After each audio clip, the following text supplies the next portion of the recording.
نحمدہ ونصلی علی رسولہ الکریم، اما بعد فاعوذ باللہ من الشیطان الرجیم، بسم اللہ الرحمن الرحیم۔ قال اللہ تبارک و تعالی: قل ان کنتم تحبون اللہ فاتبعونی یحببکم اللہ ویغفر لکم ذنوبکم واللہ غفور الرحیم۔ وقال النبی صلی اللہ علیہ وسلم: لا یؤمن احدکم حتی اکون احب الیہ من والدہ وولدہ والناس اجمعین۔ وقال النبی صلی اللہ علیہ وسلم: کانت بنو اسرائیل تسوسهم الانبیاء کلما ہلک نبی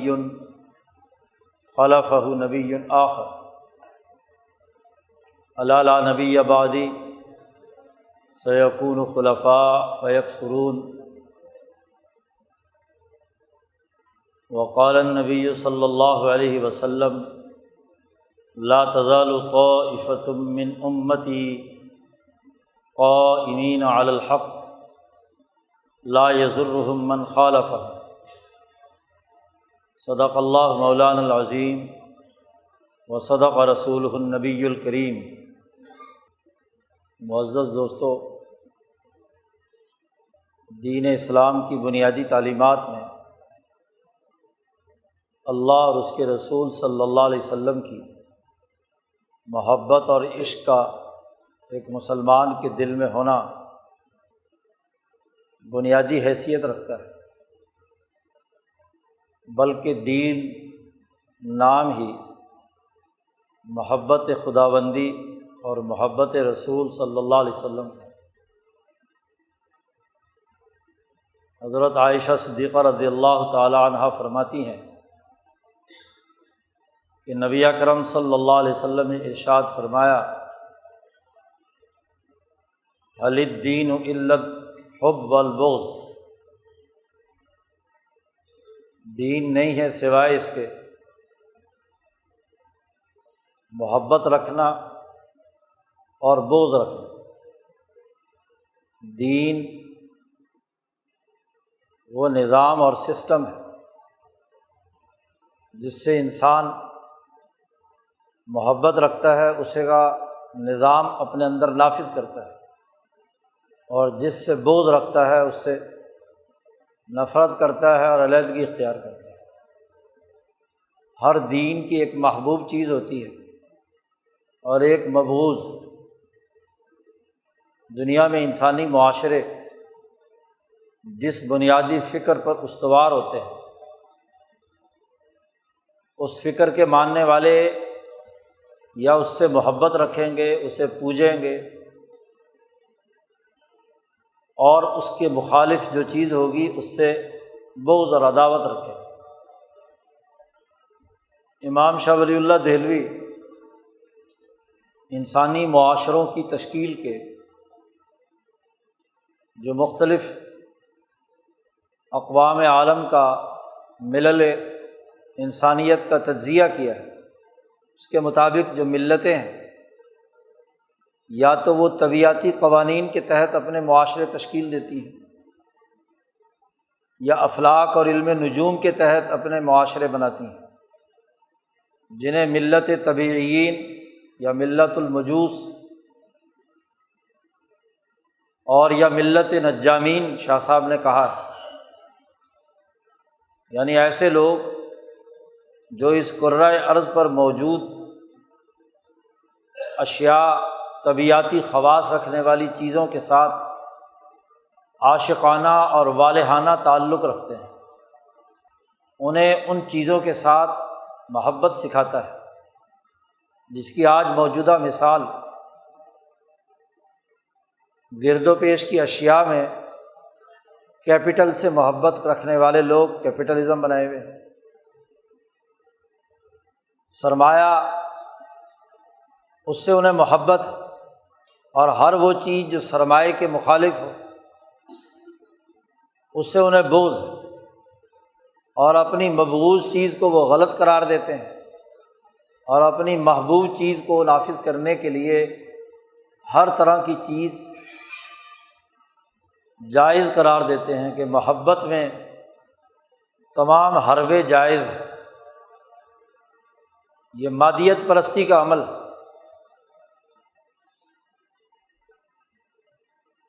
اس کے مقابلے میں جتنے بھی فلسفے بنے ہیں وہ اس کے رد عمل میں ان مادی اشیاء یا مادی فلسفوں کو بنیاد بناتے ہیں، وہ بھی طبیعیاتی ہیں، عقل کے پیچھے دوڑنے والے ہیں۔ جو ملت مجوس کا بنیادی خاصہ تھا کہ عقل کی اساس پر چیزوں کو پرکھنا ہے، اور عقل بھی عقل معاشی، اور اس کی اساس پر جو اچھی چیزیں ہیں اس کے مطابق اپنا سیاسی، معاشی، سماجی نظام سوشلزم یا کمیونزم یا مارکسزم نے استوار کیا۔ اب انہیں جس چیز سے محبت ہے اس کا نظام ہے، اور جس چیز سے نفرت ہے، سرمایہ داری سے مثلاً، اس کا انکار۔ دین اسلام کی خصوصیت یہ ہے کہ یہ حضرت ابراہیم علیہ السلام کی ملت پر استوار ہوا ہے، اور ملت ابراہیمیہ حنیفیہ اس کی اساسیات نہ محض عقل ہے اور نہ محض سرمایہ اور دولت ہے، نہ طبیعیاتی خواص ہیں، نہ محض عقل کی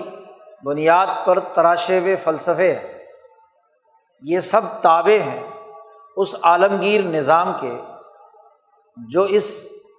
کرۂ ارض اور افلاک و نجوم سے بالا تر ذات باری تعالیٰ نے فرشتوں کی اساس پر ملأ اعلیٰ کی بنیاد پر ایک نظام استوار کیا ہے۔ گویا کہ ذات باری تعالیٰ اس کو مرکز اور محور قرار دیا ہے، اسی کا نام توحید۔ تو دین اسلام کے فلسفے کا مرکز اور محور ذات باری تعالیٰ ہے، اور ذات باری تعالیٰ کے بعد فرشتے، اس کی کتابیں، اس کا رسول، اور خاص طور پر جو وقت کے نبی ہیں۔ اسی لیے ایک مسلمان سے کہا گیا کہ وہ ایمان لائے، آمنت باللہ و ملائکتہ و کتبہ و رسلہ، اور ان تمام تعلیمات کا لازمی نتیجہ یہ ہے کہ والیوم الآخر، کہ دنیا صرف یہی نہیں ہے بلکہ اس دنیا نے اس کے بعد کے اگلے مرحلے میں، اس دن میں جہاں اللہ ہی کے حضور پیش ہونا ہوگا، کہ کیا واقعی جو تم نے فرشتوں کو مانا، اللہ کو مانا، رسول کو مانا، کتابوں کو مانا، کیا اس کے مطابق تمہارے اعمال ہوئے تھے یا اس کے مخالف؟ حساب و کتاب کی ایک جگہ یوم الجزا، اس پر بھی ایمان۔ تو یہ جامع ترین دین ملت ابراہیمیہ حنیفیہ کا ہے۔ جب اس ملت حنیفیہ کا مرکز اور منبع اللہ، اس کا کلام کتاب اللہ، اس کے رسول اللہ، اور پھر کتاب اور رسول نے جن باتوں کا حکم دیا ان کی اتباع، ان کی پیروی۔ تو یہ جو جملہ نبی اکرم صلی اللہ علیہ وسلم نے فرمایا کہ ھل الدین الا الحب والبغض، دین اس کے علاوہ اور کچھ نہیں، کہ آپ کی محبت کا مرکز کیا ہے؟ کوئی پتھر ہے، کوئی بت ہے، کوئی پیسہ ہے، کوئی محض عقل ہے، یا ذات باری تعالیٰ ہے؟ ذات باری تعالیٰ کے نمائندے جو اس دنیا میں اتھارٹی کے طور پر رسول اللہ صلی اللہ علیہ وسلم، محبت کا مرکز کیا ہے؟ اور یہ اصول اور ضابطہ ہے کہ جس سے محبت ہوگی اس کی ضد سے بغض ہوگا۔ جو اللہ کے مقابلے میں شرک کرے، کفر کرے، ایمان کے مقابلے میں کفر اختیار کرے، اللہ کے ساتھ کسی کو شریک ٹھہرائے، عدل کے بجائے ظلم قائم کرے، سخاوت کے بجائے بخل اختیار کرے، انسانی ہمدردی کے بجائے انسانی اذیت کے لیے کردار ادا کرے، اس سے بغض ہونا چاہیے۔ تو محبت ان اعلیٰ اخلاق و اقدار سے ہے جن کی اساس پر عملی نظام وجود میں لانا ہے، اور بغض ان تمام بد اخلاقیوں سے ہے جو انسانیت کے ان بنیادی اخلاق سے متصادم ہیں، ان سے بغض ہے۔ دونوں ایک دوسرے کی ضد ہیں، حب اور بغض۔ جس درجے محبت بڑھے گی اسی درجے بغض بھی بڑھے گا، مخالف چیز کے ساتھ۔ ادھر اگر بغض کم ہے تو محبت بھی کم ہے۔ اس لیے نبی اکرم صلی اللہ علیہ وسلم کی ایک حدیث ہے جس میں آپ صلی اللہ علیہ وسلم نے فرمایا کہ جو آدمی صاحب ایمان 3 باتیں اپنے اندر پاتا ہے تو وہ ایمان کی مٹھاس اپنے قلب میں محسوس کرے گا، ایمان کی مٹھاس، حلاوت اپنے دل میں محسوس کرے گا۔ ایک یہ کہ وہ اللہ اور اس کے رسول صلی اللہ علیہ وسلم سے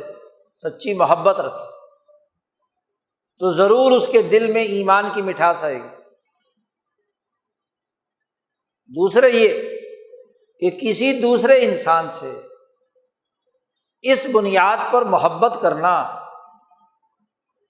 کہ جس کا مقصد سوائے اللہ اور رسول کی رضا کے اور کچھ نہ ہو۔ انسان محبت کے بہت سارے مقاصد ہوتے ہیں، شہوت پوری کرنی ہے، تو مال کسی سے بٹورنا ہے، کسی سے سودا لینا ہے، کسی سے کوئی مفاد اٹھانا ہے، تو آپ محبت کا اظہار کرتے ہیں۔ اور ایک بے غرض محبت جس کا کوئی عوض آپ نہیں چاہتے، آپ اس کو دین سکھانا چاہتے ہیں، دین کی تعلیم دینا چاہتے ہیں، عقل اور شعور دینا چاہتے ہیں، اللہ اور اس کے رسول کے دین کے غلبے کا نظریہ سکھانا چاہتے ہیں، اس کی محبت پیدا کرنا چاہتے ہیں۔ اس کے علاوہ آپ کی کوئی اور غرض نہیں ہے، اس لیے آپ اس سے محبت رکھتے ہیں۔ اور وہ آدمی جو اللہ اور اس کے رسول کا دشمن ہے اس سے آپ بغض اس لیے رکھتے ہیں کہ وہ اللہ اور اس کا رسول کا دشمن ہے، وہ سسٹم اور نظام کا دشمن ہے جو رسول اللہ صلی اللہ علیہ وسلم لے کر آئے ہیں، تو ضرور وہ اپنے دل کے اندر بھی ایک مٹھاس پائے گا، حلاوت ایمانی۔ اسی طرح تیسری بات آپ صلی اللہ علیہ وسلم نے فرمائی کہ جس کے دل میں ایسا بغض، ایسی نفرت ہو کفر کے بارے میں، اتنا ناپسند ہو اس کو کفر اور اس دین کا دشمن نظام، جتنا کوئی انسان آگ میں جانے کو باعث نفرت اور کراہت سمجھتا ہے۔ انسانی جلد آگ میں جانا پسند کرتی ہے، ذرا سی چنگاری ہاتھ پہ لگ جائے تو بلبلا اٹھتا ہے آدمی کی ساخت ہی ایسی ہے کہ آگ کے قریب ہونا بھی پسند نہیں کرتا۔ تو نبی اکرم صلی اللہ علیہ وسلم نے فرمایا کہ کفر کی طرف جانے کو، ظلم کی طرف جانے کو، غلط سسٹم کی طرف جانے کو اتنا ناپسند سمجھے جتنا کسی آگ کے اندر داخل ہونے کو ناپسند سمجھتے۔ تو گویا کہ 2 چیز محبت کی بتلائی، اللہ اور اس کے رسول کی محبت اور انسانوں سے محبت اللہ کے تعلق سے، اور ایک چیز بغض کی بتلائی کہ کفر سے بغض، کفر سے نفرت، ظلم سے نفرت، بد اخلاقیوں سے نفرت، انسان دشمنوں سے نفرت، طاغوتی قوتوں سے نفرت اور بغض۔ اس سے بھی حلاوت ایمانی، ایمان کی حلاوت اور مٹھاس دل میں پیدا ہوتی ہے۔ گویا کہ دین کا معیار اور دین کی بنیاد محبت پر ہے، اور محبت مقصود ہوتی ہے ہر دین میں، جو خاص طور پر ادیان الہیہ ہیں، وہ ذات باری تعالیٰ کی۔ یہ آیت مبارکہ جو خطبے میں تلاوت کی گئی ہے، اس کا نزول کا پس منظر جو مفسرین نے بیان کیا ہے وہ یہ کہ یہ چونکہ سورۃ آل عمران ہے، اور آل عمران میں عیسائیوں کے جو غلط افکار اور خیالات ان کا رد ہے، اس میں ان کی جہالتوں کا تذکرہ ہے اور ان کے شکوک و شبہات دور کیے گئے ہیں اس صورت میں۔ اور یہ موقع وہ ہے کہ جب نصارۂ نجران کا ایک 60 رکنی وفد مذاکرات کے لیے رسول اللہ صلی اللہ علیہ وسلم کے پاس آیا تھا، ایک بہت بڑا پادری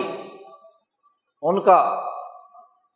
اس کی سربراہی میں 60 بڑے بڑے علماء، تورات کے حافظ، احبار اور رہبان، وہ پورا مجمع لے کر آئے کہ حضور صلی اللہ علیہ وسلم سے مناظرہ کرے گا۔ تو وہ مدینہ مسجد نبوی میں آپ صلی اللہ علیہ وسلم نے ان کے خیمے لگوا دیے اور ان سے بات چیت کا سلسلہ شروع ہوا۔ تو عیسائی وفد کے سربراہ نے بات کرتے ہوئے کہا کہ ہم اللہ سے بہت زیادہ محبت کرتے ہیں، ہمیں اللہ سے بڑی محبت ہے، اور عیسیٰ علیہ السلام اللہ کے پیغمبر اور رسول ہیں، تو ہم نے عیسیٰ علیہ السلام سے بھی بڑی شدید محبت کی ہے، ٹوٹ کر ہمیں ان سے بھی محبت ہے، اور عیسیٰ سے محبت کے علاوہ اور کچھ نہیں کہ وہ رسول، وہ اللہ تبارک و تعالیٰ کے پیغمبر اور رسول ہیں، اللہ کا پیغام لائے، انجیل ان پر نازل ہوئی ہے، پوری بائبل کے مشن اور فکر کو انہوں نے پھیلایا ہے تورات سمیت، تو اس لیے ہم گویا کہ اللہ سے محبت کرتے ہیں۔ تو اللہ پاک نے یہ آیت نازل کی، قل، اے محمد صلی اللہ علیہ وسلم ان سے کہہ دیجیے، ان کنتم تحبون اللہ،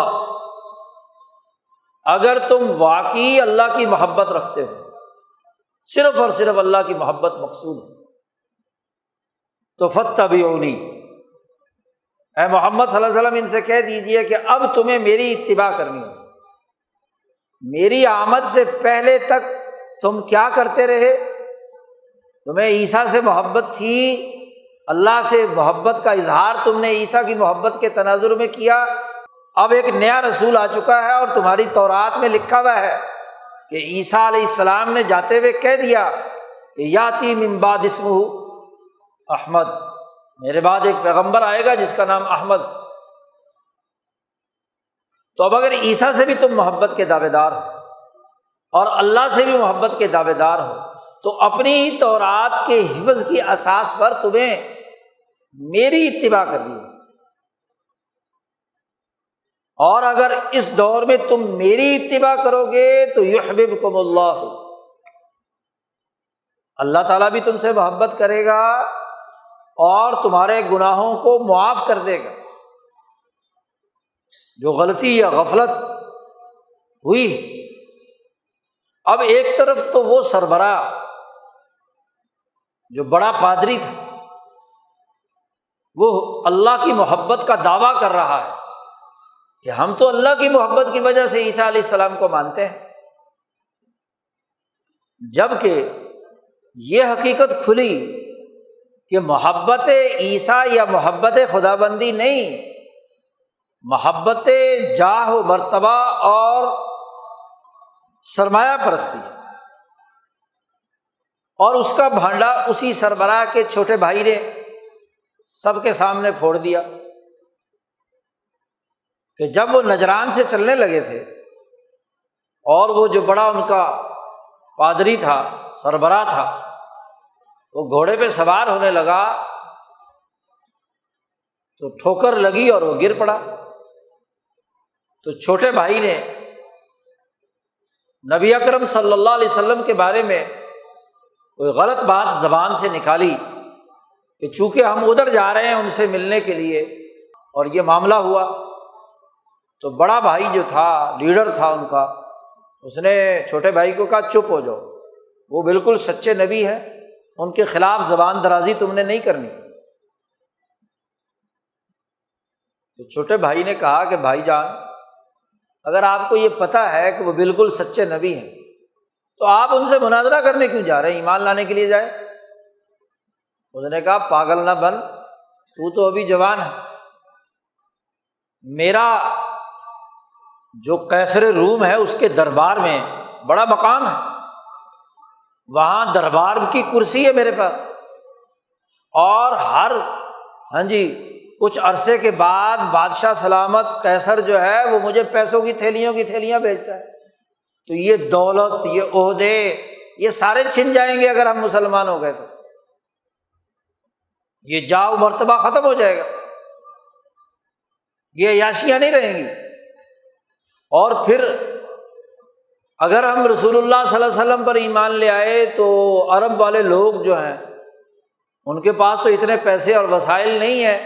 کہ وہ ہم مجھے اس طرح کا کوئی عہدہ دیں یا اس طرح کا کیا ہے کوئی مال و دولت کی تنخواہ میری مقرر کرے۔ تو اب محبت خداوندی نہیں تھی، بلکہ کیا محبت جاہ و مرتبت تھی، وہ زر تھا، وہ دولت تھی، وہ عہدہ تھا، اس کو چھوڑنے کے لیے وہ تیار نہیں۔ تو وہ بھائی سارے راستے سوچتا گیا کہ بھئی ایک طرف علمی بنیادوں پر کہتے ہیں مباحثہ کرنا ہے، اور علمی طور پر اس کو پتہ ہے تورات کی تعلیمات کی روشنی میں کہ یہ برحق نبی ہیں، تو یہ کیا منافقت ہے؟ چھوٹے لوگ، نوجوان جو ہوتے ہیں وہ ذرا کھڑے ہوتے ہیں، بات ان کے اوپر ابھی مفادات، اور ویسے بھی بڑا بھائی چودھری ہو تو چھوٹے بھائی کو کون پوچھتا ہے، وہ تو بیچارہ ویسے ہی اس کا دم چھلا ہوتا ہے۔ وہ سارے راستے سوچتا گیا، اور وہاں جب معاملہ مکمل ہو گیا اور یہ ایمان نہیں لائے تو وہ مسلمان ہو گئے۔ تو اس نے بہانا پھوڑ دیا کہ یہ محبت اللہ اور اس کے رسول کی نہیں ہے، اس لیے اللہ نے فوری طور پر حکم دیا ان کنتم تحبون اللہ، اگر واقعی تمہارے دل میں اللہ کی محبت ہے تو فاتبعونی، میری اتباع کرو۔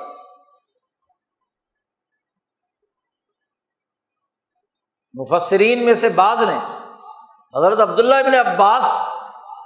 رضی اللہ تعالی عنہما کے حوالے سے یہ بھی لکھا ہے کہ اسی آیت کا ایک شان نزول یا یہ آیت شاہ صاحب کے نقطۂ نظر کے مطابق اس پر بھی فٹ ہو سکتی ہے جو ایک واقعہ مکہ مکرمہ میں قبل از ہجرت پیش آیا تھا۔ نبی اکرم صلی اللہ علیہ وسلم خانہ کعبہ میں داخل ہوئے تو خانہ کعبہ کی دیوار کے ساتھ انہوں نے کوئی پتھر کے بت کچھ لوگوں نے کھڑے کیے ہوئے تھے، لات منات وغیرہ جن کو پوجتے تھے،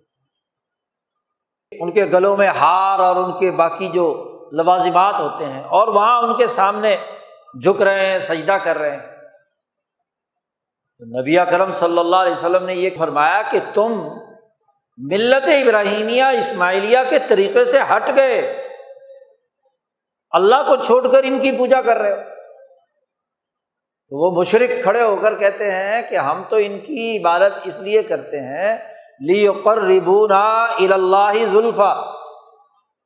اصل تو ہم اللہ سے محبت کرتے ہیں، ہم اسماعیل اور ابراہیم کے دین سے منحرف نہیں ہوئے، وہ بھی اللہ کو پوجتے تھے، ہم بھی اللہ کو پوجتے ہیں، ہم نے اللہ تک پہنچنے کے لیے ان پتھروں اور بتوں کو واسطہ اور ذریعہ بنایا ہے، یہ ہماری قبلہ گاہ ہے، مقصد تو ہمارا اللہ سے محبت، ہم بھی اللہ کے بڑے عاشق ہیں۔ تو نبی اکرم صلی اللہ علیہ وسلم نے فرمایا کہ تم ان بتوں کے ذریعے سے قرب الہی حاصل کرتے ہو، حالانکہ قرب الہی حاصل ہوگا میری اتباع میں، کہ اب قرب کا ذریعہ اور واسطہ کون ہے؟ نبی ہے۔ تقرب بارگاہ الہی کے حصول کا واسطہ وقت کا نبی ہوتا ہے، ان کے واسطے سے، وہ شاعر اللہ میں سے، اللہ نے اپنا کلام اور پیغام دے کر انہیں دنیا میں بھیجا ہے۔ وہ اللہ کے نمائندے ہیں، خلیفۃ اللہ فی الارض ہے، جارحہ الہیہ ہیں۔ اس لیے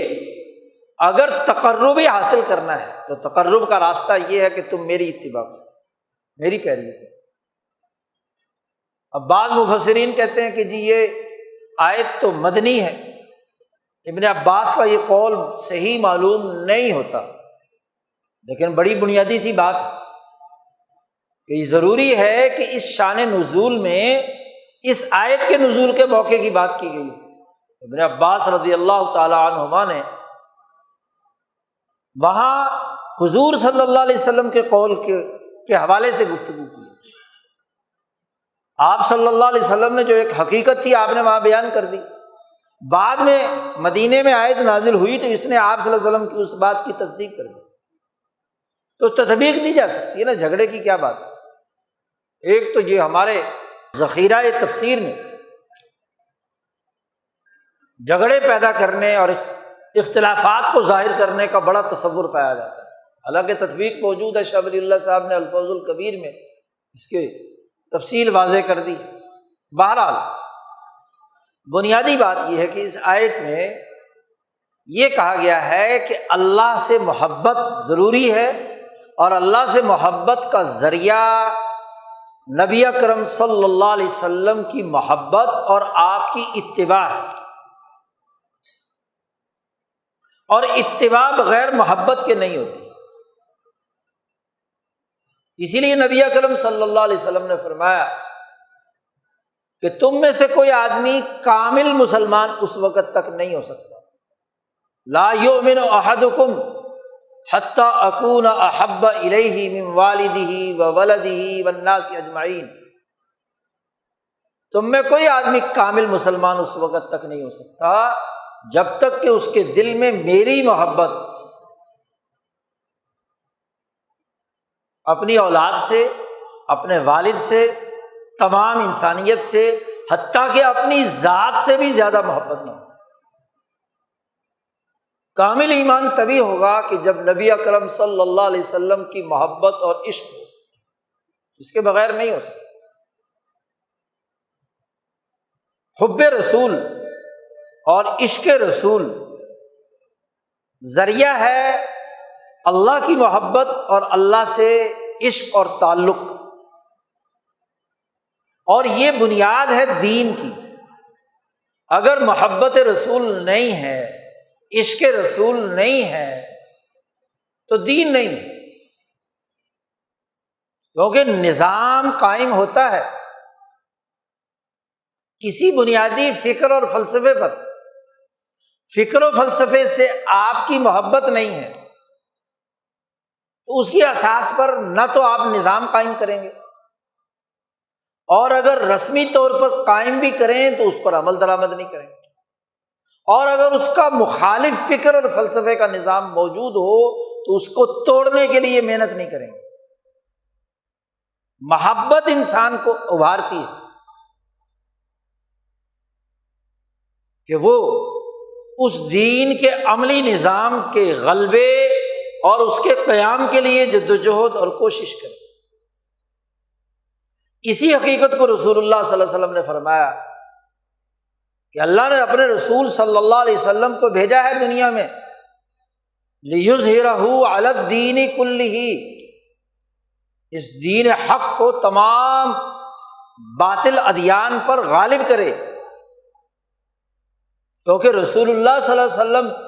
سے بڑھ کر اللہ سے محبت کرنے والا کوئی نہیں ہے دنیا میں۔ جتنی معرفت، جتنا عشق، جتنی محبت نبی اکرم صلی اللہ علیہ وسلم کو ذات باری تعالیٰ سے تھی، دنیا میں کسی انسان کو نہیں ہو سکتی۔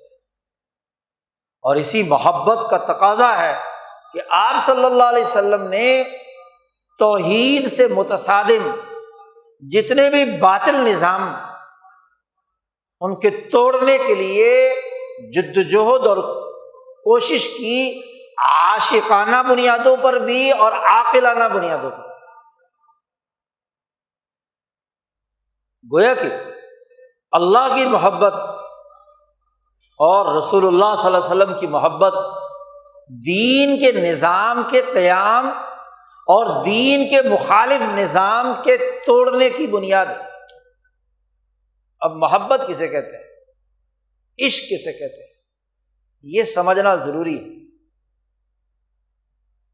محبت انسانی نفس کا ایک انفعالی جذبہ ہے، الانفعال النفسانی۔ انسانی نفس ناطقہ جو بہیمیت اور ملکیت کی بنیاد پر ایک یونیک فرد کے طور پر وجود میں آیا ہے، اس کی اس روح میں، اس کے اس نفس ناطقہ میں ایک انفعالی کیفیت پیدا ہو، اور یہ انفعالی کیفیت تب پیدا ہوتی ہے کہ جب اس کے تمام دماغی اور قوائے احساسیہ، مشاہدہ، سننا، دیکھنا اور چھونا، ان سے جو کچھ اس نے ادراک کیا ہے، کسی شے کا شعور حاصل کیا ہے،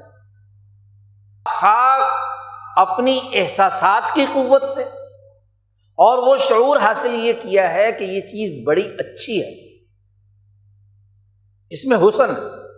جمال ہے، خوبصورتی ہے۔ یہ خوبصورتی آپ کی آنکھوں سے آپ کو معلوم ہوئی، کانوں کو بھلی لگی، چکھ کر پتہ چلا، سونگھ کر پتہ چلا، ہاتھ لگا کر پتہ چلا، یا دماغ کی تمام قوتوں کے ذریعے سے، احساسات کے ذریعے سے آپ کو شعوری طور پر پتہ چلا کہ یہ چیز حسین ہے، حسن اس چیز کا، اور یا آپ کی عقلی قوتیں، غور و فکر، تدبر، نظر و فکر، اس سے آپ کو پتہ چلا، آپ کی عقل نے کہا، آپ کے شعور نے کہا کہ یہ بات اچھی ہے، بہتر ہے، نفع بخش۔ تو قوائے عقلیہ اور قوائے طبیعیہ دونوں نے مل کر ایک چیز کے حسن کا ادراک اور اس کا شعور آپ کے نفس پر جب ڈالا تو نفس اس سے متاثر ہوا، انسپائر ہوا۔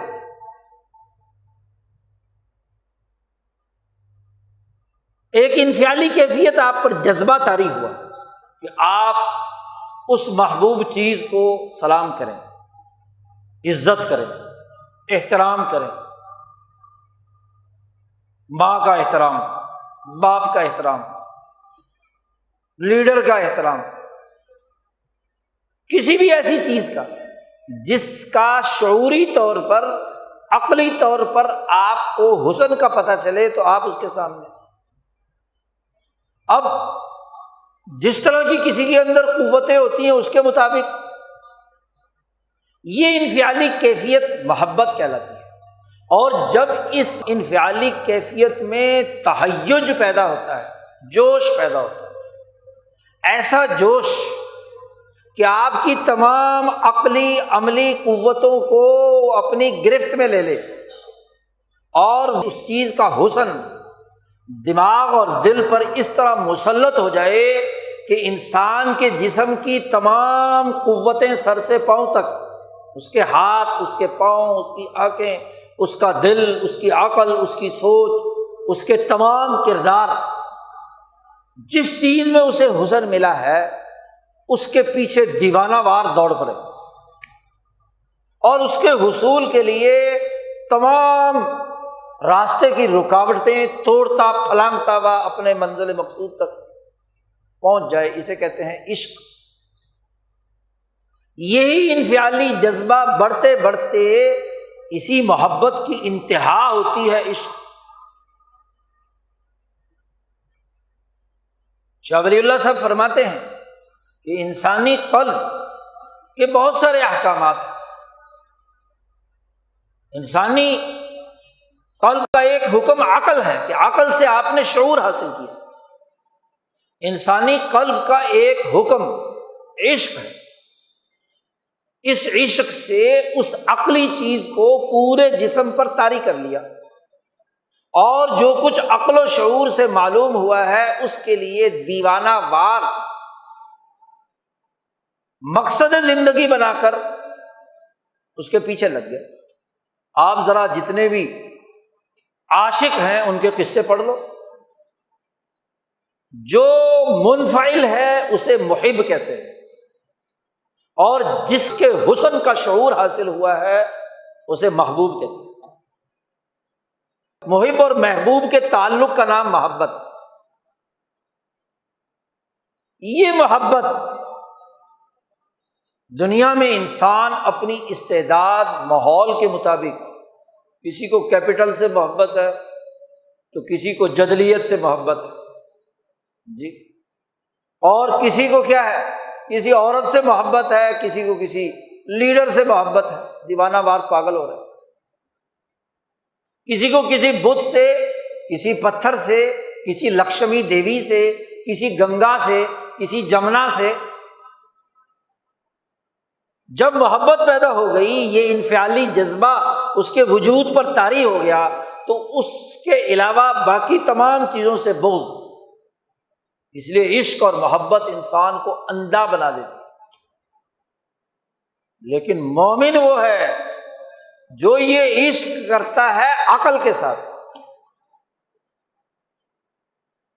عقل و شعور سے جس چیز کا حسن معلوم کیا ہے تو اس سے اپنے عشق کا اظہار بھی، کیونکہ عشق ایک ایسی چیز ہے جس کا تعلق قلب سے ہے اور اسے چھپا کر رکھا جاتا ہے۔ کوئی عاشق اپنے عشق کا لوگوں کے سامنے اظہار نہیں کرتا، اس کے عمل سے پتہ چلتا ہے کہ یہ عاشق ہے، اور عمل سے تب پتہ چلے گا جب وہ محبوب کے کاموں کی اتباع کرے گا۔ فاتبعونی، نقل اتارے گا، کیونکہ عشق اور محبت ایک وجدانی کیفیت ہے۔ اس وجدانی کیفیت کا لفظوں سے شور مچانے سے محبت اور عشق تھوڑی ہو جاتی ہے، اس جذبے کو تو چھپا کر رکھنا ہے۔ اس لیے جس کو جس سے محبت یا مطلب ہوتا ہے، مطلب چھپا کے رکھتا ہے، اور اس تک پہنچنے کے جتنے ممکنہ ذرائع ہوتے ہیں کسی بھی طریقے سے ہو، رسے توڑا کر کسی نہ کسی بہانے سے وہ محبوب کی ایک جھلک دیکھنا چاہتا ہے۔ مقصد اس کا اس محبوب تک پہنچنا ہوتا ہے، محبت کا شور مچانا نہیں ہوتا۔ جو شور مچاتا ہوتا ہے وہ محبت کرنے والا نہیں۔ تو محبت بنیادی جذبہ ہے، اور یہ وہ انفعالی کیفیت ہے کہ جس کے نتیجے میں اس کے وجود پر یہ کیفیت پیدا ہو جائے کہ وہ اس کے لیے ہر طرح کی تکلیف برداشت کرے۔ عشق مجازی کے لیے مجنون نے کتنی تکلیفیں اٹھائیں، لیلا کے پیچھے پھر رہا ہے، خون مانگا تو خون دینے کے لیے بھی تیار ہے، مال و دولت کے پیچھے نہیں ہے، محبت ہے، اسے کھینچ کر لے گی۔ کتنے قصے کہانیاں ہیں، ہر روایت اور تہذیب میں اس طرح کی لوک کہانیاں موجود ہیں جو محبت اور عشق کو، اور صوفیہ نے اسی محبت و عشق کو جوڑا ہے ذات باری تعالیٰ کے ساتھ۔ رسول اللہ صلی اللہ علیہ وسلم کی محبت، کہ اللہ اور اس کے رسول کی محبت اتنی ہو جائے کہ اس کے دین کے غلبے کے لیے جدوجہد اور کوشش کرے، اور اس دائرے میں رہ کر کرے کہ فاتبعونی، کہ نبی اکرم صلی اللہ علیہ وسلم کے طریقہ کار، آپ کے طے کردہ طریقہ کار کے مطابق محبت کا اظہار ہو جائے۔ آپ صلی اللہ علیہ وسلم نے 23 سالہ دور نبوت میں، مکہ مکرمہ کے 13 سال میں، 10 سال مدینہ منورہ کے، کس طریقے سے اس بنیادی مقصد کو غالب کرنے کے لیے تن من دھن قربانی دی، پارٹی بنائی، جدوجہد اور کوشش کی، اور دین کا قومی اور بین الاقوامی غلبہ کیا۔ یہ بات اچھی طرح سمجھنے کی۔ اللہ کے عاشق تو بہت سے گزرے ہیں، صوفیہ میں بھی ہیں، آپ صلی اللہ علیہ وسلم سے پہلے بھی بہت سارے لوگ ہیں، وہ تنہائیوں میں رہتے ہیں، غاروں میں رہتے ہیں، تمام خواہشات کو ختم کر کے جنگلوں میں چلے کاٹتے رہے، محبت اور عشق خداوندی میں، محبت رسول میں۔ آپ صلی اللہ علیہ وسلم خود بھی 15 سال تک غار حرا میں خلوت اور تنہائی میں رہے، اللہ کے عشق اور محبت، اور پھر اس عشق کا طریقہ، اس عشق کے اظہار، عملی اظہار کا طریقہ قرآن حکیم نے پہلی سورت نازل کر کے بتلا دیا کہ عشق کو پورا کرنا ہے تو تنہائی چھوڑو، قم فانذر وربک فکبر وثیابک فطہر والرجز فاہجر ولا تمنن تستکثر ولربک فاصبر۔ اپنے رب کے لیے اپنے جذبات پر کنٹرول کرو، صبر کے ساتھ، واصبر کما صبر اولو العزم من الرسل ولا تستعجل لهم، جلد بازی مت کیجیے۔ اب عشق کی آگ سینے میں دہک رہی ہے کہ دین انسانوں تک پہنچ جائے، دین غالب آ جائے۔ اللہ نے کہا نہیں، واصبر، اپنے آپ کو روک لو۔ تو محبوب کا حکم ہے، محبوب نے طریقہ کار بتلا دیا کہ یہاں لوگوں کو ڈراؤ جو ظالم ہیں، جماعت تیار کرو، اعلیٰ اخلاق ان میں پیدا کرو، صبر و استقامت کا مظاہرہ کرو، جذباتیت کا عمل دخل نہیں، جلد بازی نہیں کرنی، ٹھوس بنیادوں پر۔ اچھا کام کیا کرنا ہے؟ اب جو محبت کی آگ نبی اکرم صلی اللہ علیہ وسلم کے سینے میں دہک رہی ہے، اب اس آگ کو منتقل کرنا ہے صحابہ کے قلوب میں، جماعت بنانی ہے، اور ایک طریقہ کار کے مطابق بنانا ہے، محبت کا طریقہ سکھانا ہے۔ جذباتی محبت تو وہ تھی مکے والوں کی، بظاہر اللہ سے محبت کے دعوے دار ہیں لیکن بت کے سامنے سجدہ کیے ہوئے ہیں، اور یہ تصور کر رہے ہیں کہ یہ لیقربونا الی اللہ زلفیٰ، اللہ تک ہمیں پہنچائے گا۔ تو ایک صحیح سلیقہ، ایک صحیح طریقہ محبت پیدا کرنے کا کیا ہے کہ ایک ایک نوجوان کی عقل اور شعور میں اس بات کا حسن پیدا کرنا ہے، اس کی قوت عقلیہ، اس کی سمجھ کے مطابق، کلم الناس علی قدر عقولہم، اس کے فہم و بصیرت کی بنیاد پر اس کو آگے لا کر اس میں اس چیز کے حسن کا عقلی شعور بھی پیدا کرنا ہے، اور طبعی قوتوں کے اندر بھی اس محبت کا شعور پیدا کرنا ہے۔ شعور یا طبیعت کے ادراک سے آتا ہے علم،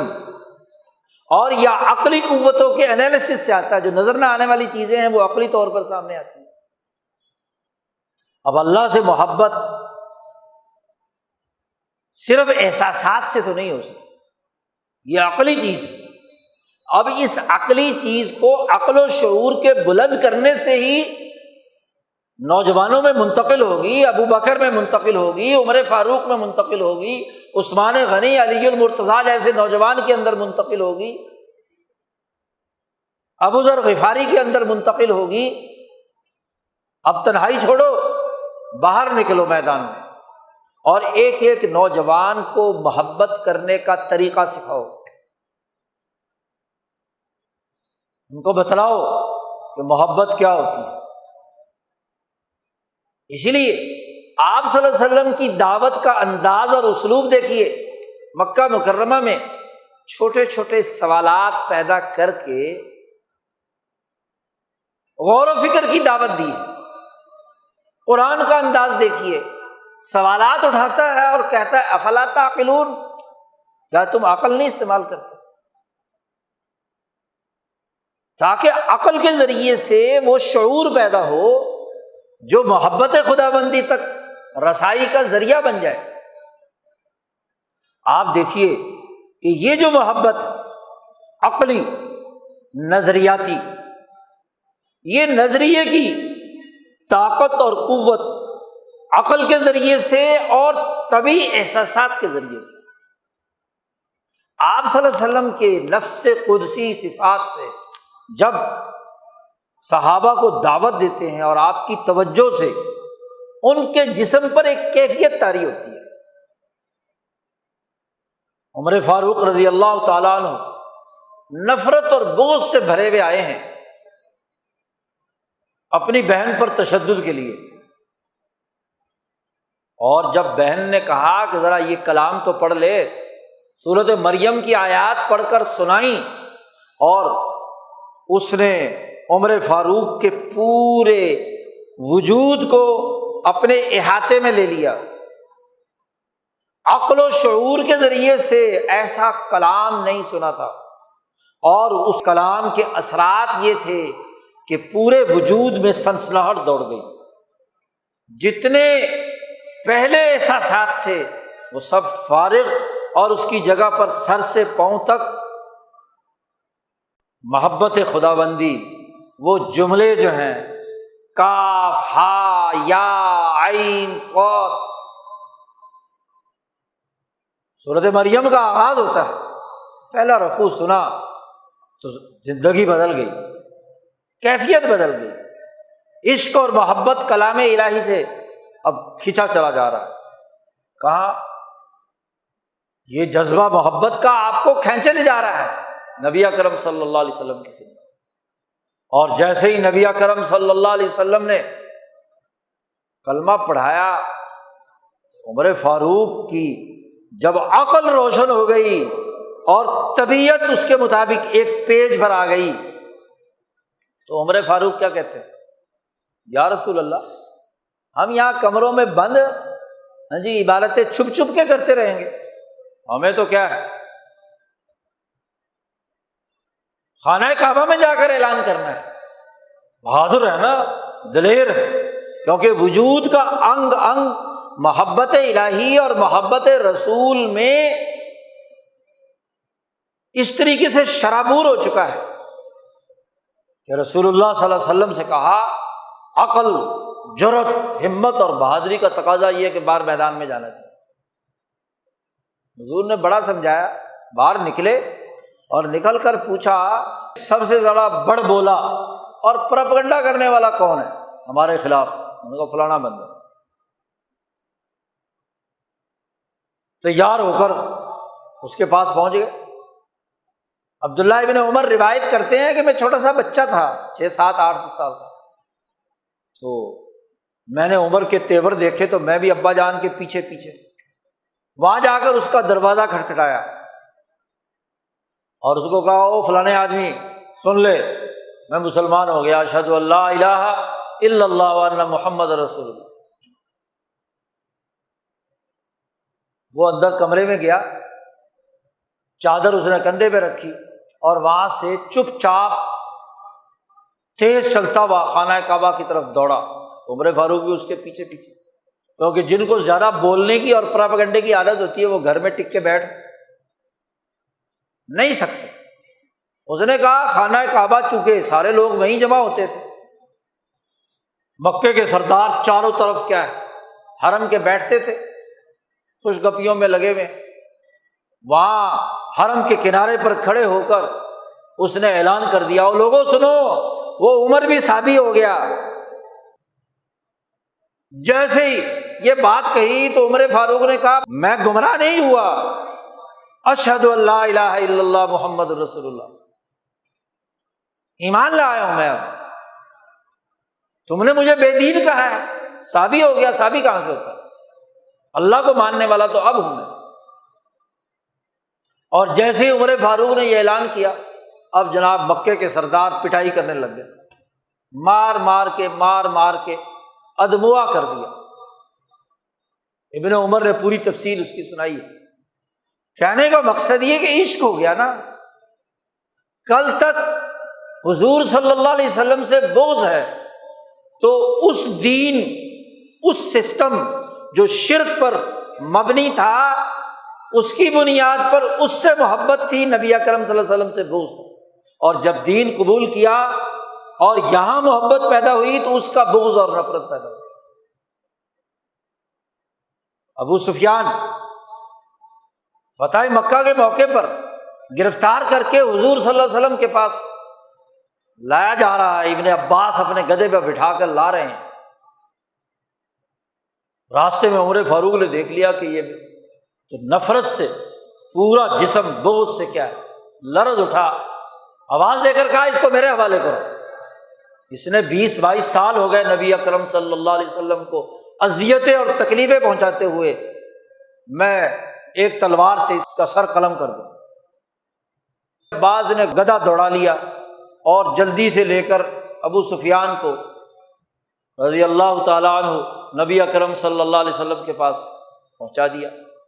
وہاں پہنچ کر عمر فاروق نے پھر یہی بات کہی۔ عمر فاروق کہتے ہیں میں نے دوڑ لگا دی اور میں نے وہاں پہنچ کر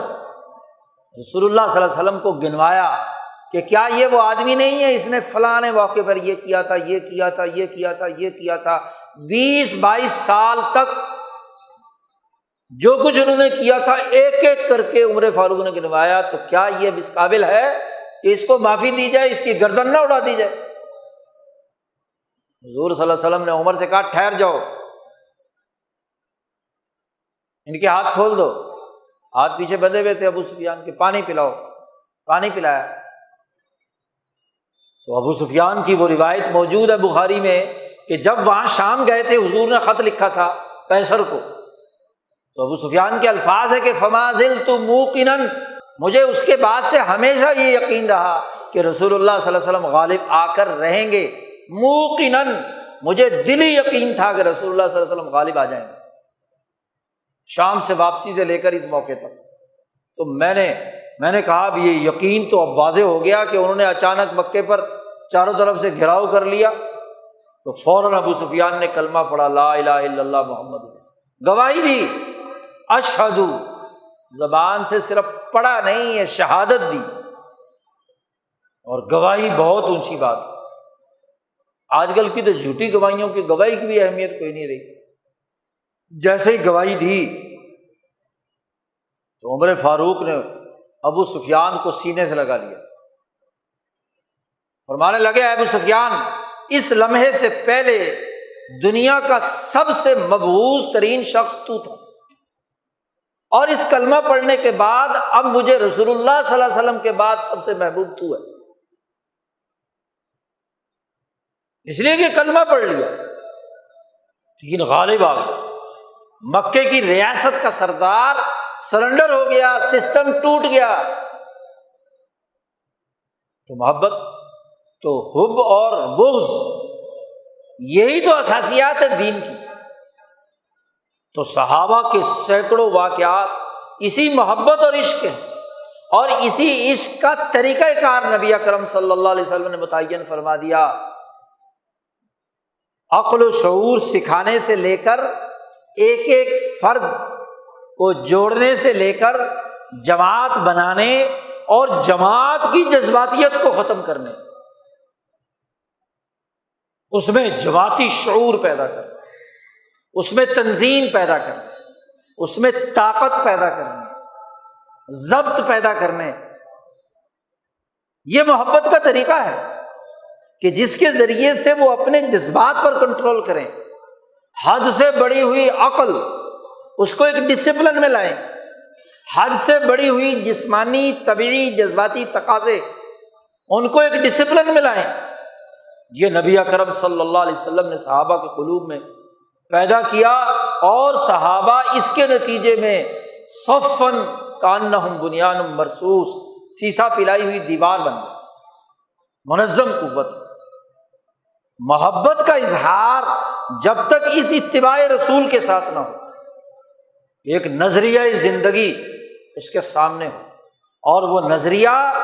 اللہ اور اس کے رسول کی تعلیمات کی اساس پر جد و جہد کا نظریہ، وہ مقصد زندگی،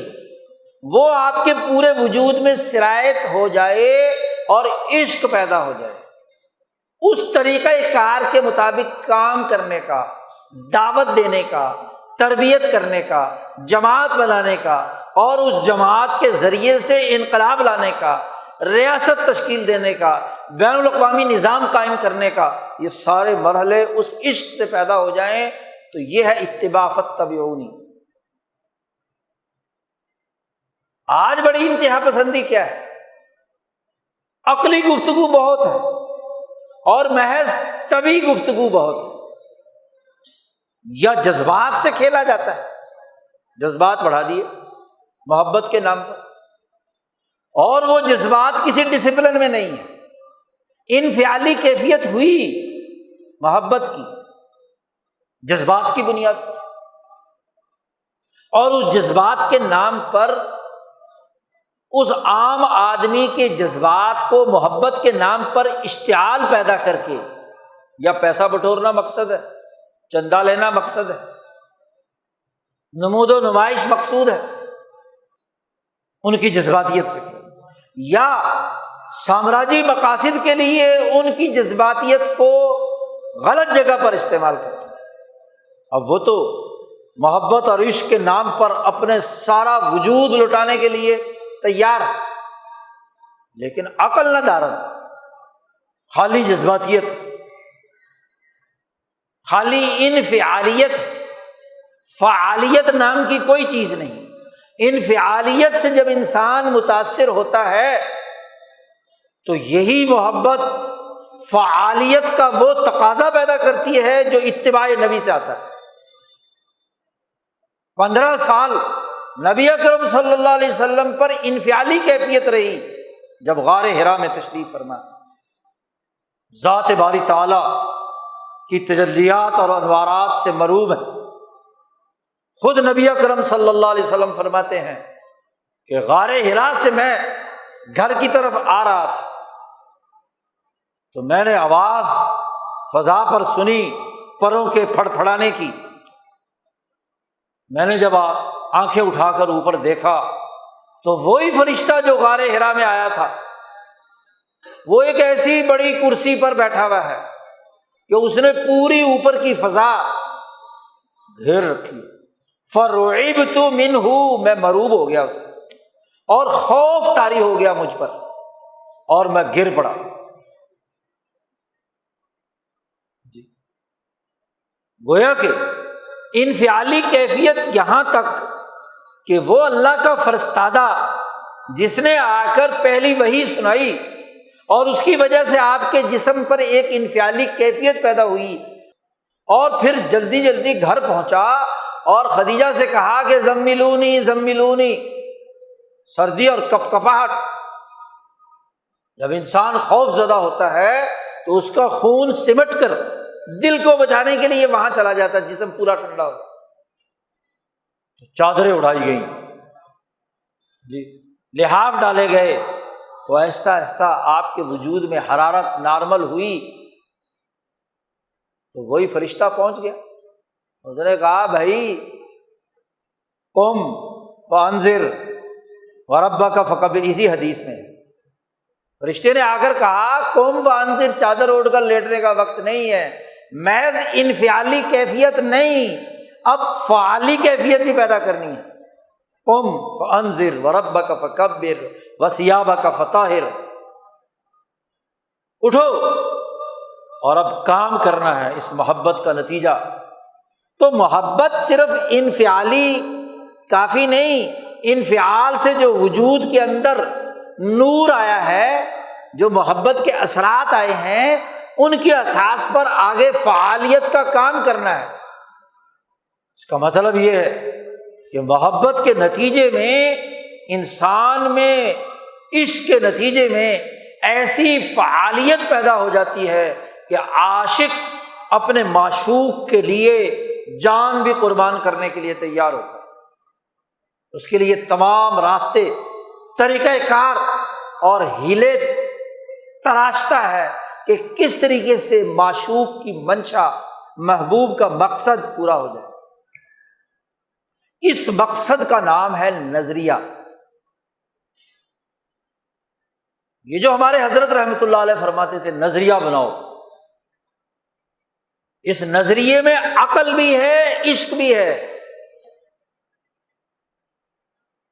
دونوں کا مجموعہ ہے۔ ایک بڑی غلط فہمی یہ پیدا ہو گئی کہ عقلی باتیں اور فلسفے خوب گھڑو اور فلسفیانہ باتیں بتاؤ، اور جذباتیت یا جسم کے اوپر جو طبیعی اثرات پورے وجود پر طاری ہونے چاہیے، عشق اور محبت، اس کو سرے سے کیا چھوڑ دو، بس زمین آسمان کے قلابے بناؤ۔ اس لیے بس فکر کی باتیں کرنی ہے، فلسفے کی باتیں کرنی ہے، وجود پر اس فکر اور عقل کو طاری نہیں کرنا، یہ بڑی غلط فہمی ہے۔ اسی طرح یہ بڑی غلط فہمی ہے کہ عقل کی کیا ضرورت ہے۔ کچھ لوگ عقل کے پیچھے لٹ لیے پھرتے ہیں اور کہتے ہیں عشق ہی عشق ہے، بس محبت ہی محبت ہے، اور عشق کے نام پر ڈھول بجاؤ، شرینی بانٹو، چادریں چڑھاؤ، لائٹیں کرو، اور نہیں تو جذباتیت کے نام پر نہ کوئی نظریہ، نہ سوچ، نہ لینا نہ دینا۔ یاد رکھو دونوں چیزوں کی ضرورت ہے۔ عقل اور طبیعی قوتوں سے جو چیز جسم پر، پورے وجود پر طاری ہو جائے اور عاشق بن جائے انسان، تبھی عقل کا فائدہ ہے۔ حضرت رحمۃ اللہ علیہ شاہ سعید احمد رائے پوری فرمایا کرتے تھے کہ عشق کی کمی نظریے کی پختگی کو دور کر دیتی ہے۔ نظریے کی پختگی عشق سے ہوتی ہے، اور عشق کا مطلب انسان اس مقصد کے لیے دیوانہ ہو جائے جو غلبہ دین کا نظریہ رسول اللہ صلی اللہ علیہ وسلم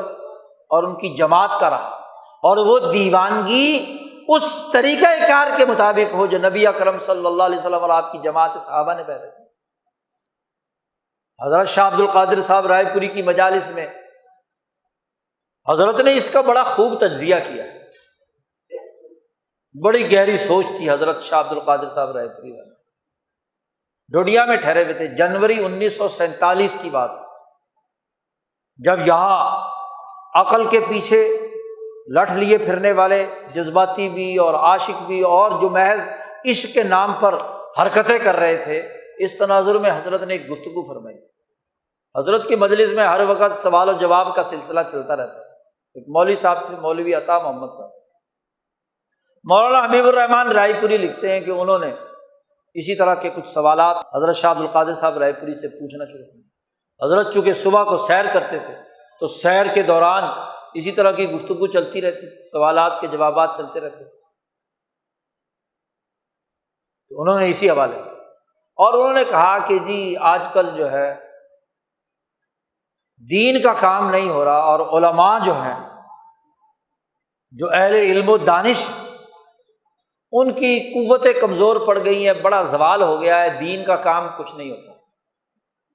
حضرت نے فرمایا کہ ہاں، علماء کے لیے، اہل علم و دانش کے لیے اس وقت تو کام کرنے کا بڑا وسیع میدان ہے، لیکن وہ کام نہیں کر رہے۔ تو مولوی صاحب نے کہا کہ جی بات یہ ہے کہ آج کل انسانوں کی جو قوتیں ہیں وہ کمزور پڑ گئی، قوا کمزور ہے، اور جب کمزور قوتیں ہوتی ہیں تو پھر آدمی جو ہے نا علم حاصل کر لینے کے بعد، شعور حاصل کر لینے کے بعد، نظریہ سیکھنے کے بعد بھی کام نہیں کرتا۔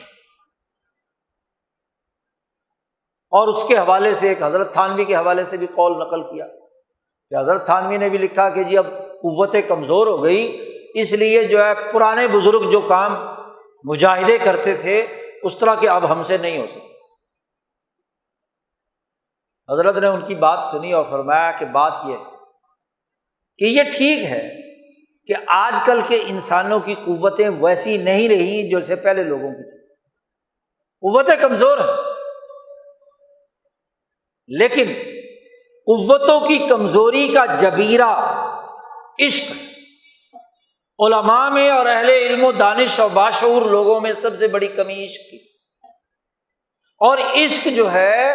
وہ قوتوں کی کمزوری کا بھی جبیرہ بن جاتا ہے۔ جس کو جس چیز سے عشق ہو جائے تو اس کی کمزوری بھی اس کے راستے میں آڑے نہیں آتی۔ آج علماء کا مسئلہ یہ ہے، علماء اور اہل شعور کا مسئلہ یہ ہے، حضرت فرماتے ہیں کہ ان میں عشق نہیں رہا، بس علم ہی علم ہے۔ 8 سال تک مدرسوں میں پڑھتے ہیں، یونیورسٹیوں میں 16 سال تک پڑھتے ہیں، علم ہی علم ہے، عقلی گھوڑے دوڑاتے ہیں، عقلی فلسفے، فکر و شعور کی محفلیں بڑی کرتے ہیں، لیکن عشق نہیں ہے۔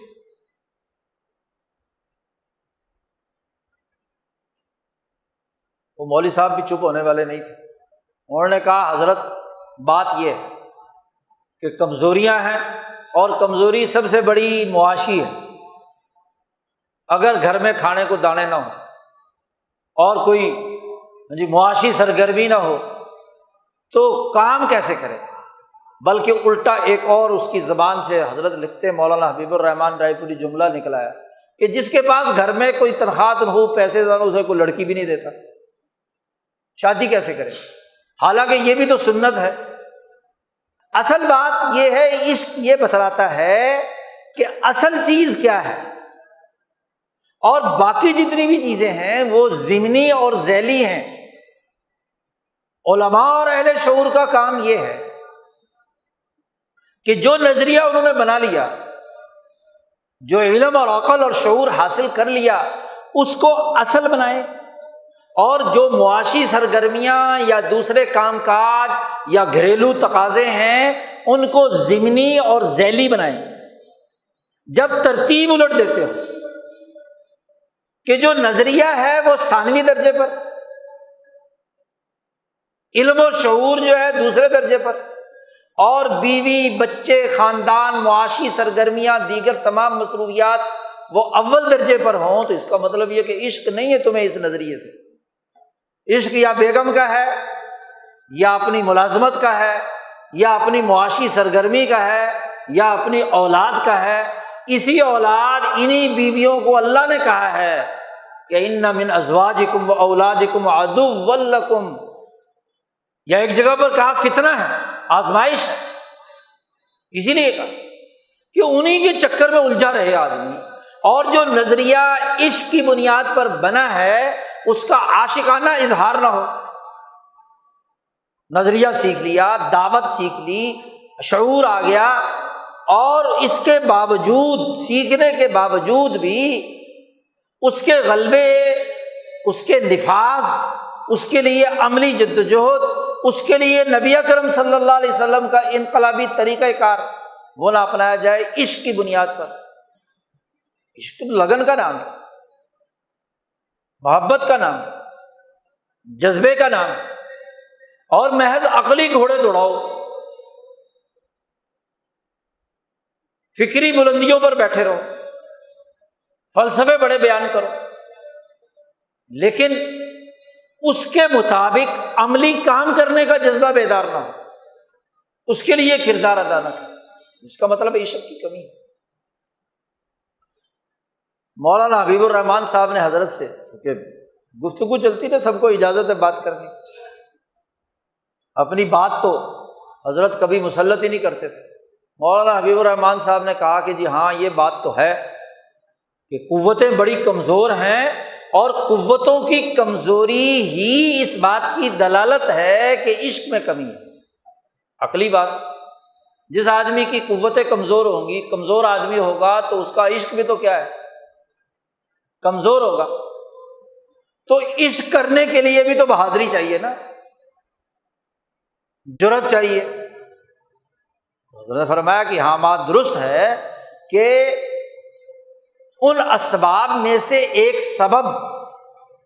عشق کی کمی کا ایک سبب قوتوں کا کمزور ہونا ہے، لیکن اس کا یہ مطلب نہیں کہ عشق جو ہے وہ کمزوری، قوتوں کی کمزوری کو دور نہیں کرتا۔ عشق جب ہو جاتا ہے تو جسم جتنا بھی کمزور کیوں نہ ہو تو وہ اس کو چین نہیں رہنے دیتا۔ جس کو کسی محبوب کا عشق ہو جائے تو چین لینے دیتا ہے، وہ تو اس کے مطابق کام کرتا ہے۔ آپ دیکھو عشق شیخ الہند کو ہوا، منحنی سے قد کے تھے حضرت شیخ الہند، چھوٹا سا قد، اب تو تصویر بھی ان کی آ گئی، قد بھی چھوٹا تھا، جسم بھی بڑا چھوٹا، مختصر سا۔ وہ ایک مفتی سہول احمد صاحب شاگرد تھے حضرت شیخ الہند کے، وہ لمبے قد کے، بہت خوبصورت جوان۔ وہ جب حضرت کو ملنے آتے تو حضرت کا قد چونکہ چھوٹا تھا تو حضرت کہتے تھے لو جی اب شتیر سے ملنے کے لیے ہمیں اوپر اٹھنا پڑے گا، مذاق کرتے تھے۔ تو حضرت کا وجود بھی، جسم بھی، اگر قوتوں کے اعتبار سے پیمائش کی جائے تو حضرت شیخ الہند کا وجود جو ہے وہ بہت ہی منحنی سا، لیکن عشق تھا آپ کو، اور عشق نے آپ کو بے چین رکھا، آزادی اور حریت کی۔ ساری دنیا مخالف، سارے شاگرد مخالف، مدرسے کے ارباب اہتمام مخالف، سب روک رہے ہیں، لیکن شیخ الہند کو عشق ہے۔ لوگوں نے پوچھا شیخ الہند سے کہ آپ کو پتہ ہے کہ جتنا انگریزوں کا جبر اور تسلط اس ہندوستان پر ہے اور جتنے انہوں نے پاؤں پھیلا لیے ہیں، اب ان سے آسانی سے آزادی حاصل نہیں ہوگی۔ آپ کے سارے ملنے والے سارے لوگ آپ کو یہ بات بتا بھی رہے ہیں اور آپ کو بھی پتہ ہے، تو پھر بھی آپ یہ آزادی کی تحریک سے دستبردار نہیں ہوتے۔ حضرت نے فرمایا کہ خدا کی قسم جب تک میری جان میں جان ہے میں انگریز دشمنی نہیں چھوڑ سکتا، آزادی اور حریت کے لیے میں ہر ممکن کردار ادا کروں گا۔ اور صوفیہ میں سے ایک بزرگ کا قول نقل کیا کہ کسی حکمران نے ان سے کسی بات پر ناراض ہو گیا، انہیں جیل میں ڈال دیا۔ جمعے کا دن ہوتا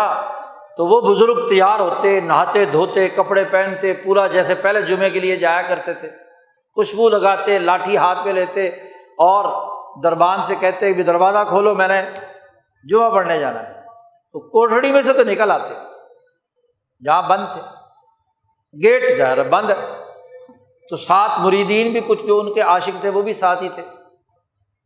اب گیٹ پہ کھڑے ہو کے ان کو کہہ رہے ہیں کہ دروازہ کھولو میں نے جمعہ پڑھنے جانا ہے، لیکن ظاہر ہے کہ کون سنتری ہوگا جو کھولے، تو کافی دیر کھڑے رہتے اور پھر کیا ہے واپس آ جاتے۔ تو شاگردوں نے کہا پیر صاحب سے کہ بھائی آپ کو جب پتہ ہے کہ دروازہ نہیں کھلے گا، جمعے کے لیے نہیں جا سکتے آپ، تو یہ آپ جو صبح سے تیاری کرتے ہیں جمعے کی اور سارا کام کرتے ہیں اور پھر یہاں سے تیار ہو کر گیٹ تک پہنچتے ہیں، تو کیوں؟ عقل تو تقاضا کرتی ہے کہ یہ کام نہیں کرنا چاہیے۔ خالی عقل، خالی فکر، خالی شعور تقاضا کرتا ہے کہ ایسے فضول کام کرنے کی کیا ضرورت۔ انہوں نے کہا کہ دیکھو اللہ نے مجھ پر جمعہ فرض کیا ہے اور اس کا ایک طریقہ کار نبی اکرم صلی اللہ علیہ وسلم نے بیان کیا ہے کہ جمعے کے دن جمعے کی تیاری صبح سے شروع کرے اور یہ کام کرے، مسنون اعمال، وہ میں کرتا ہوں۔ تو میں اللہ سے کہتا ہوں کہ جتنی میرے اندر طاقت ہے میں وہ تو کروں، گیٹ تک جانا میرے طاقت ہے تو میں وہاں تک جاتا ہوں، اس لیے کیا ہے میں اپنا کام کر رہا ہوں، اپنے حصے کا کام کر رہا ہوں، آگے نہیں جاتا تو نہیں صحیح، کیا کیا جائے۔ شیخ الہند رحمۃ اللہ علیہ نے فرمایا خدا کی قسم مجھے اگر کہا جائے اے محمود ہندوستان کی آزادی تب ہوگی جب تو اس پہاڑ کی چوٹی پر چڑھے گا، اور مجھے پتہ ہے کہ چڑھتے میں ہزاروں سال لگیں گے، میں نہیں چڑھ سکوں گا، میں چڑھنا شروع کر دوں گا، کہ سوراج اس سے ملتا ہے، آزادی اس سے حاصل ہوتی ہے، تو میں چڑھنا شروع کر دوں گا، میری جان جہاں نکل جائے گی وہیں رک جاؤں گا، جب تک جان میں جان ہے میں آزادی کا نظریہ نہیں چھوڑوں۔ یہ عشق ہے، اسی عشق نے حضرت کو مالٹا پہنچایا، اسی عشق نے حضرت کے مقامات بلند کیے۔ یہ عشق ہی تو ہے جو شیخ الہند کی نفس قدسی سے مولانا عبید اللہ سندھی کے اندر منتقل ہو گیا۔ ماں چھوڑی، بیوی چھوڑی، ہاں جی خاندان چھوڑا، سب کچھ چھوڑا جی، دلی کا نظارت المعارف چھوڑا، شیخ الہند نے حکم دیا کہ عبید اللہ کابل چلے جاؤ، چل پڑے۔ اب اس کے راستے کی جتنی رکاوٹیں ہیں، مولانا سندھی کہتے ہیں کہ شیخ الہند کو پتہ تھا کہ عبید اللہ جس کام کے پیچھے لگ جائے تو کوئی انگریز کا مائی باپ بھی اسے نہیں گرفتار کر سکتا، وہ ہر حربہ اختیار کرے گا کسی بھی طریقے سے، کبھی کسی کا بہروپ باندھا، کبھی کسی طریقے سے چھپ چھپا کر ہاں جی کوئٹہ کے راستے سے حضرت جو ہیں کابل پہنچ گئے۔ وہی عشق ہی تھا جس نے 25 سال تک نہ گھر نہ بر نہ در نہ لینا، کوئی سہولت سامنے نہیں۔ حضرت شاہ عبد القادر صاحب رائے پوری نے فرمایا کہ جب عشق ہو جائے تو پھر کیا ہے، باقی ساری کمزوریاں دور ہو جاتی ہیں۔ حضرت نے فرمایا کہ تم عورتوں کے پیچھے لگے رہتے جی، میرا تو معمول تھا کہ رائے پور رہتا تھا، کبھی جانا ہوتا تھا تو ظاہر ہے کہ بیوی تو تھی شروع زمانے میں، تو میں اسے بہلا پھسلا کر کیا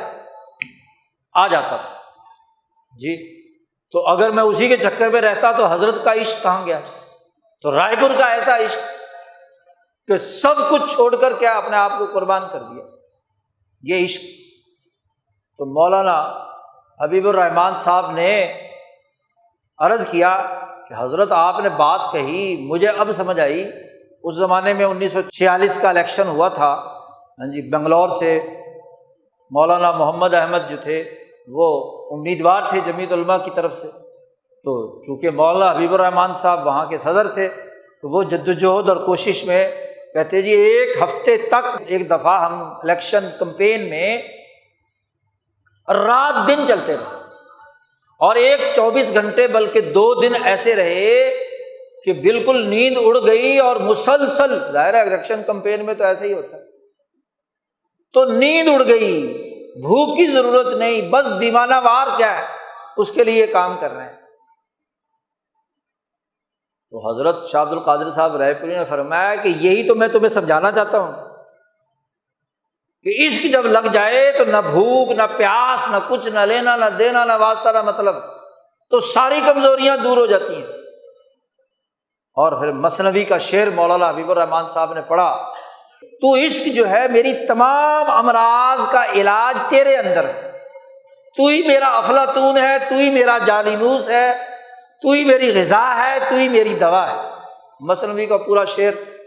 تو عشق پر ایک پورا قطعہ لکھا ہے مولانا روم نے، مولانا حبیب الرحمن صاحب نے حضرت کو سنایا کہ عشق جو ہے باقی ساری کمزوریوں کو دور کر دیتا ہے،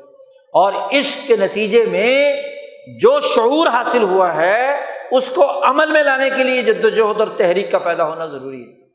اور اگر مایوسی چھا گئی یا اپنے بیوی بچوں کام کاج ملازمت فلانے میں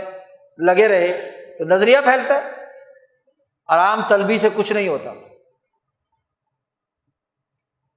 حضرت شاہ سعید احمد صاحب رائے پوری کو عشق تھا اپنے نظریے سے، ایک نوجوان بھی آ گیا تو چاہے ساری رات لگ گئی اس کو نظریہ سکھانے میں، عشق ہے نا، بیان کر رہے ہیں، اور دوسرا آیا فوراً بیان کرنا شروع کر دیا۔ بسا اوقات ہم کہہ دیتے کہ حضرت یہ اتنی لمبی تفصیل یہ کیا سمجھے گا؟ حضرت نے فرمایا یہ سمجھے نہ سمجھے، ہم نے تو اپنا سبق یاد کر لیا، دہرا دیا، ہمارا سبق پکا ہو گیا۔ تو بات یہ ہے کہ دعوت پھیلتی ہے عشق سے، اور اس طریقہ کار کے مطابق جو عقل و شعور سے ہم نے خود طے کیا ہو۔ عقل و شعور سے ایک چیز کا حسن، ایک نظریے کی حقانیت، ایک دین کی حقانیت واضح ہو گئی تو اب اس کا تقاضا ہے عشق۔ اگر عشق نہیں ہے تو نتیجہ نہیں ہے، اور عشق کے اثرات ہوتے ہیں۔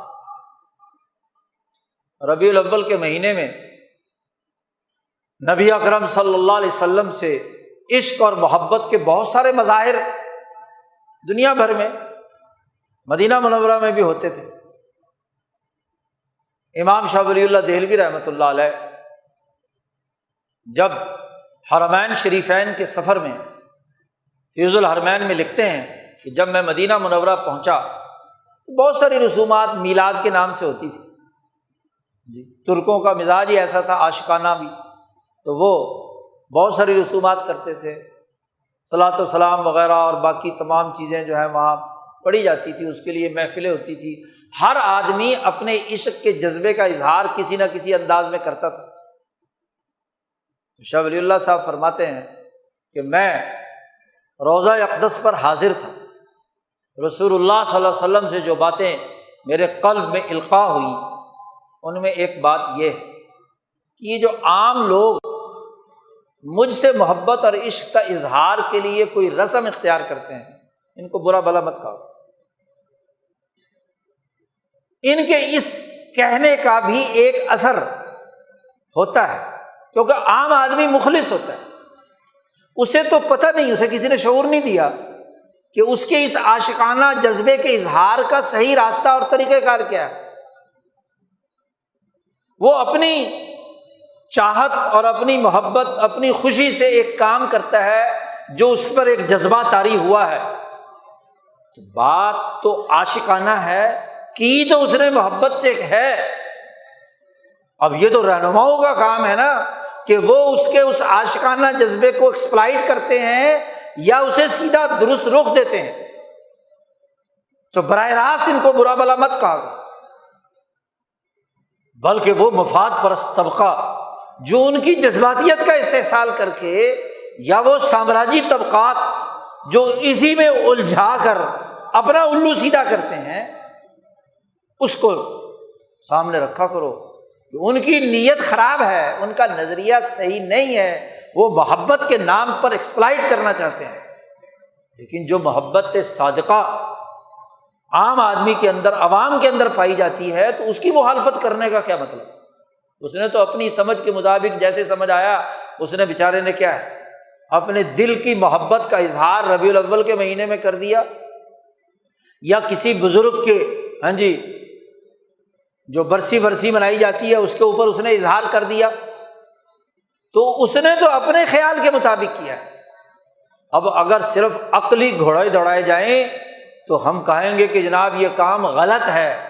لیکن یہ غلط ان کے لیے ہے جو انہیں استعمال کرتے ہیں، طاغوتی قوتیں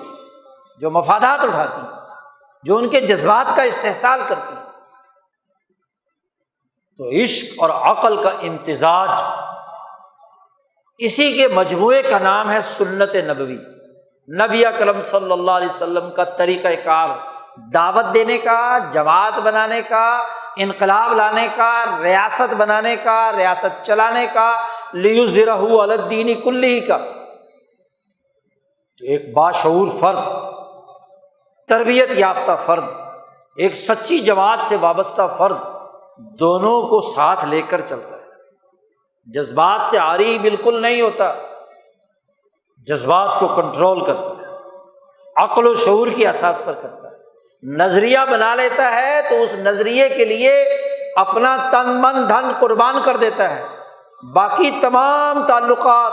تمام رشتے، تمام معاملات اس اصل نظریے کے ذیل میں ہوں گے۔ جیسے ایک آدمی عاشق ہے کسی کا، تو عاشق روٹی بھی تو کھاتا ہے نا، لیکن روٹی اس کا مقصد زندگی، مل گئی، نہیں ملی تو نہیں سی، جیسی کیسی ملی۔ کپڑے پہنتا ہے لیکن اس مجنوں کو کپڑوں کی پرواہ نہیں، اسے تو اپنے عشق کی لگن۔ تو داعی جب تک عاشق نہ ہو تو دعوت آگے نہیں پھیلتی۔ کیوں؟ اس کی وجہ یہ ہے کہ جس مدعو کو آپ نے متاثر کرنا ہے، اس کی صرف عقل ہی نہیں، اس کے جذبات کو بھی ڈسپلن میں لانا ہے۔ جب آپ کے جذبات کنٹرول میں ہوں گے تو ان کے جذبات کے اوپر اثر انداز ہوگا، کیونکہ دعوت کا عمل رسول اللہ کے صلی اللہ علیہ وسلم کے قلب سے صحابہ میں منتقل ہوا، ان کے وجود میں بھی اور ان کی عقل میں بھی، صحابہ سے تابعین، تابعین سے تبع تابعین، اور اولیاء اللہ کے ذریعے سے آج تک چلا آ رہا ہے۔ تو دونوں کی مجموعے سے اثر اور نتیجہ مرتب ہوتا ہے۔ ربیع الاول کا مہینہ جو رسول اللہ صلی اللہ علیہ وسلم کی محبت اور آپ کے تذکرے سے عبارت ہے، اس تذکرے میں سیرت کے اس پہلو کو اپنے سامنے رکھنا، عاشقانہ اور عاقلانہ طریقے سے والہانہ محبت کر کے اس پروگرام اور نظریے کے غالب کرنے کے لیے جدوجہد اور کوشش کرنا، یہ بنیادی حیثیت رکھتا ہے۔ اللہ تعالیٰ ہمیں سیرت نبویہ کے صحیح مقاصد اور اہداف کو سمجھنے اور آپ صلی اللہ علیہ وسلم سے سچی محبت اور سچا عشق عقل و شعور کی بنیاد پر کرنے کی توفیق عطا فرمائے۔ وآخر دعوانا الحمد للہ رب العالمین۔